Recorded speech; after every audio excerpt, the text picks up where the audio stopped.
Tewari, this attack, of course, the family is claiming was racist in nature, but of course the police in Australia who's investigating the matter is saying at the moment that there is no evidence to prove racial motivation of the assault.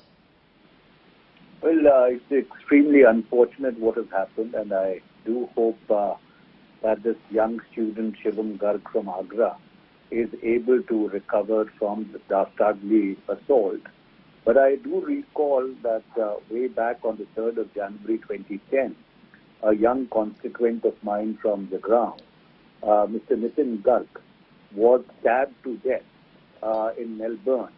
He used to work with a restaurant called Hungry Jack's, and he was walking through the park to get to work when he was stabbed by these two teenagers. At that time, too, the Australian government claimed that it wasn't a racial attack. And finally, when I pursued the matter very aggressively, and so did the then External Affairs Minister, Mr. S. N. Krishna, and the Minister of State for External Affairs, Mrs. Parneet Kaur, though the assailants were sentenced to 13 years in prison. And this is really not an isolated incident. There have been regular reports of racially motivated attacks motivated by hate and prejudice. The Australian government has always tried to sweep it under the carpet, saying that this is an ordinary crime and this is not motivated by any racial prejudices. But this is unfortunately not true.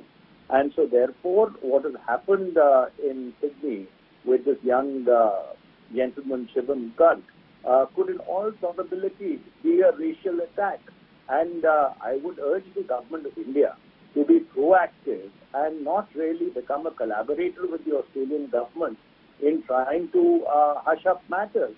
Because unfortunately, Minister Jaishankar, when it comes to protecting the is always found wanting. His predecessor, Mrs. Sushma Swaraj, used to be extremely proactive when it came to the diaspora, but he's kind of engaged in high strategy and statecraft.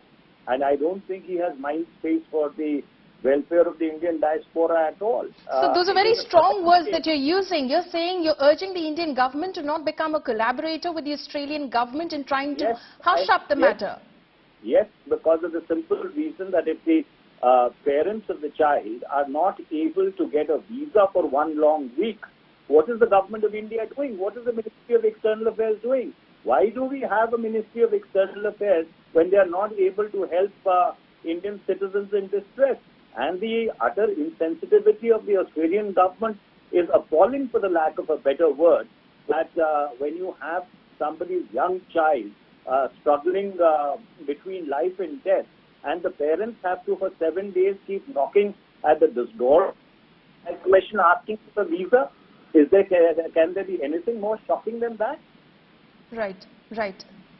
Mr. Tewari, thank you so much for joining us this morning on India Today. Of course, Manish Tewari there asking questions of the government of India. What are you doing to help the family? Because they've been struggling to simply get a visa to go and see their son who is in a critical condition.